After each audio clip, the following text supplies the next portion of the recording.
तो भारतीय राष्ट्रीय कांग्रेस की कहानी ना वो सिर्फ कुछ तारीखें नहीं है, ये तो एक पूरे आंदोलन के बनने की कहानी है। तो चलिए आज उन खास सेशंस को देखते हैं, उन अधिवेशनों को जिन्होंने असल में भारत की आज़ादी का रास्ता बनाया। जरा सोचिए, इतने बड़े साम्राज्य को चुनौती देने का सपना, इसकी शुरुआत कहाँ से हुई होगी? सिर्फ 72 लोग, एक शहर और एक ऐसा आइडिया जिसने आगे चल के पूरा इतिहास ही बदल दिया। तो ये सफर शुरू होता है कांग्रेस के जन्म से। आइए देखते हैं कि इसकी नींव कैसे पड़ी और शुरू में इसके सिद्धांत क्या थे। तो सब कुछ शुरू हुआ साल 1885 में बम्बई से। यहाँ 72 लोग इकट्ठा हुए। व्योमेश चंद्र बैनर्जी प्रेसिडेंट थे। और पता है एक मजेदार बात, ये जो नाम है इंडियन नेशनल कांग्रेस, ये दादा भाई नौरोजी का सुझाव था। और देखिए शुरू से ही कांग्रेस ने अपनी सोच कितनी खुली रखी थी। 1887 में बदरुद्दीन तैयब पहले मुस्लिम प्रेसिडेंट बने और ठीक अगली ही साल 1888 में जॉर्ज यूल पहले अंग्रेज प्रेसिडेंट। तो ये जो सबको साथ लेकर चलने वाली भावना थी ना, यही कांग्रेस की पहचान बन गई। 1887 में पहले मुस्लिम प्रेसिडेंट, 1888 में पहले अंग्रेज प्रेसिडेंट और फिर 1896 में कलकत्ता सेशन में एक और ऐतिहासिक चीज हुई, कुछ ऐसा जो इस पूरे आंदोलन की आत्मा बन गया। पहली बार वंदे मातरम गाया गया। तो अब कहानी में एक नया मोड़ आता है। शुरू के कुछ सालों के बाद अब कांग्रेस की मांगें ज्यादा मजबूत, ज्यादा साफ होने लगीं। देखिए 1905 में स्वदेशी आंदोलन को तो कांग्रेस ने सपोर्ट दे ही दिया था, लेकिन इसके बाद एक और बहुत बड़ा कदम उठाया गया। साल था 1906, जगह कलकत्ता, और दादा भाई नौरोजी ने मंच से पहली बार एक शब्द का इस्तेमाल किया, स्वराज। ये सच में एक ऐतिहासिक पल था जब सेल्फ रूल का लक्ष्य पहली बार इतने साफ साफ शब्दों में सामने रखा गया था। लेकिन जब लक्ष्य बड़ा होता है तो उसे पाने के रास्तों पर अक्सर मतभेद भी हो जाते हैं, और ऐसा ही हुआ। 1907 का सूरत सेशन ये इसी वैचारिक टकराव का गवाह बना। यहाँ कांग्रेस दो हिस्सों में टूट गई। तो ये टकराव था क्या आखिर? देखिए, एक तरफ थे नरम दल के लोग जो मानते थे कि पिटिशंस और कॉन्स्टिट्यूशनल रिफॉर्म से बदलाव आएगा, और दूसरी तरफ था गरम दल जिनका कहना था कि नहीं, अब सीधी कार्रवाई करनी होगी, आत्मनिर्भर बनना होगा। मजे की बात यह है कि मंजिल दोनों की एक ही थी, बस रास्ते अलग थे। इस फूट के ठीक 9 साल बाद 1916 में लखनऊ में एक बहुत ही जरूरी सेशन हुआ। ये सेशन था सुलह का, एक नई एकता का। और ये 1916 का लखनऊ सेशन कई वजहों से खास था। एक तो नरम दल और गरम दल वापस एक हो गए, और दूसरा कांग्रेस और मुस्लिम लीग के बीच लखनऊ पैक्ट हुआ। इसने आंदोलन को एक नई मजबूती दी।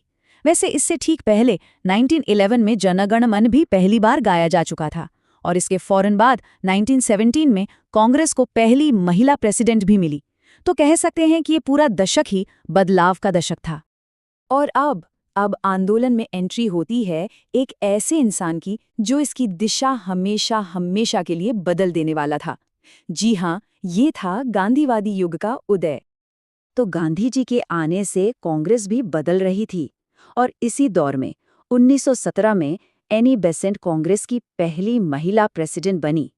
ये सिर्फ महिला लीडरशिप के लिए ही नहीं, बल्कि इस बात का भी सबूत था कि आंदोलन का स्वरूप अब कितना बदल रहा है, कितना बड़ा हो रहा है। एनी बेसेंट ने एक रास्ता दिखाया, और उसी रास्ते पर आगे चलकर 1925 में सरोजिनी नायडू पहली भारतीय महिला अध्यक्ष बनी, और फिर 1933 में नलिनी सेनगुप्ता ने भी ये जिम्मेदारी संभाली। गांधी जी के असर में आंदोलन अब जमीन से जुड़ रहा था।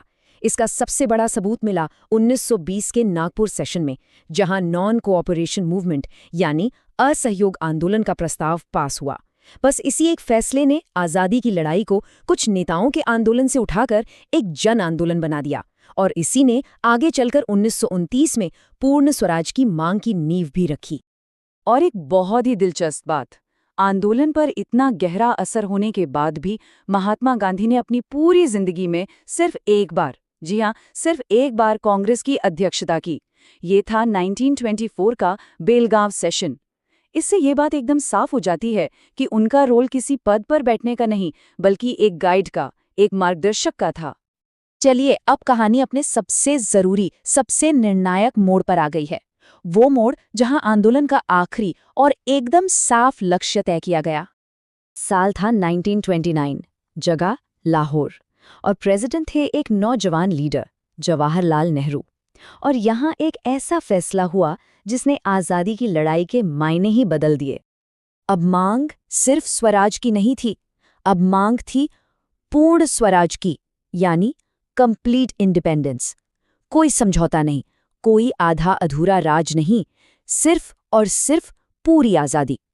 और इसी लाहौर सेशन में ये भी तय हुआ कि 26 जनवरी 1930 को पूरे देश में पहला इंडिपेंडेंस डे मनाया जाएगा। यही वो वजह है कि 26 जनवरी की तारीख हमारे इतिहास में इतनी खास जगह रखती है।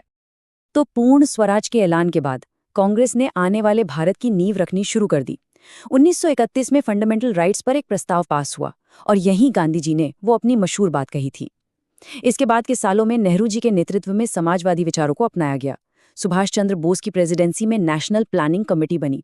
मतलब अब लड़ाई सिर्फ अंग्रेजों से आज़ादी की नहीं थी, बल्कि ये भविष्य के भारत को बनाने की लड़ाई भी बन चुकी थी। फिर 1937 में एक और बड़ा सिंबॉलिक बदलाव आया। पहली बार कांग्रेस का सेशन किसी बड़े शहर में नहीं, बल्कि फैजपुर नाम के एक गांव में हुआ। ये एक साफ इशारा था कि आज़ादी का ये आंदोलन अब भारत के गांव की जड़ों तक पहुंच चुका है। आज़ादी से ठीक पहले के साल भी काफ़ी उतार चढ़ाव भरे थे। वैचारिक मतभेद भी थे, जैसा कि 1939 में सुभाष चंद्र बोस के इस्तीफे से पता चलता है। और इन सब चुनौतियों के बाद जब आखिरकार 1947 में आज़ादी का वो पल आया, तब कांग्रेस के प्रेसिडेंट थे JB कृपलानी। ये उस लंबे सफ़र का अंत था जो 1885 में बम्बई में शुरू हुआ था।